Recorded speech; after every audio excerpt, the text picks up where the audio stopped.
36 days battle for Bangladesh শিরোনামে জুলাই অভ্যুত্থানে ছাত্র জনতার উপর লোমহর্ষক দমন পীড়নের আদ্যোপান্ত নিয়ে প্রতিবেদন প্রকাশ করেছে ব্রিটিশ গণমাধ্যম বিবিসি। অনুসন্ধানে এই প্রতিবেদনে উঠে এসেছে কিভাবে কোটা সংস্কারে আন্দোলনরত শিক্ষার্থীদের ওপর দেশপ্রধান শেখ হাসিনার নির্দেশে প্রাণঘাতী অস্ত্র ও পুলিশ প্রশাসনকে ব্যবহার করে নেওয়া হয় দমন নীতি। শুধু 5ই আগস্ট যাত্রাবাড়িতে নিহত হন 52 জন। নাইম আহমেদের ডেস্ক রিপোর্ট।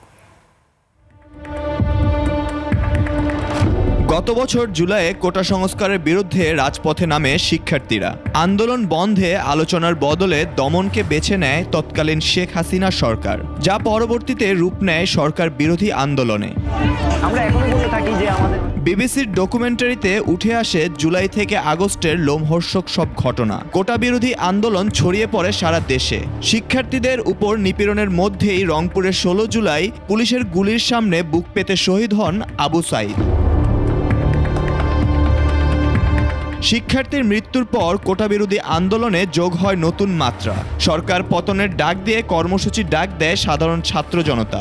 এ সময় জাতীয় নিরাপত্তা পরিষদের বৈঠকে শেখ হাসিনা সিদ্ধান্ত নেন কঠোর দমন নীতির। সিদ্ধান্ত নেওয়া হয় ঢাকা প্রবেশের সব প্রবেশপথ বন্ধ ও নিয়ন্ত্রণের। শিক্ষার্থীদের ডাকে সাড়া দিয়ে ঢাকার উদ্দেশ্যে লং মার্চে যোগ দিতে ঢাকার বিভিন্ন প্রবেশপথে জড়ো হতে থাকে হাজারো জনতা। এরই মধ্যে ঢাকার অন্যতম প্রবেশদ্বার যাত্রাবাড়িতে মুখোমুখি অবস্থান নেয় নিরাপত্তা বাহিনী ও ছাত্র জনতা। যাত্রাবাড়ি পরিণত হয় রণক্ষেত্রে। এই আন্দোলনে 5ই আগস্ট ছিল এক ভয়াবহ অধ্যায়। যাত্রাবাড়িতে ছাত্র জনতাকে ছত্রভঙ্গ করতে সরাসরি প্রধানমন্ত্রী শেখ হাসিনার নির্দেশে 7000 রাউন্ডেরও বেশি তাজা গুলি ছুড়ে পুলিশ। এ ঘটনায় প্রাণ হারায় 52 জন। কিভাবে যে বাইক গুলি করছে? বিবিসির প্রতিবেদনে উঠে আসে শুধু ছাত্র জনতা নয়, সেদিন যাত্রাবাড়ি থানায় আগুন ও সংঘর্ষের ঘটনায় মারা যায় অন্তত 44 জন পুলিশ সদস্য।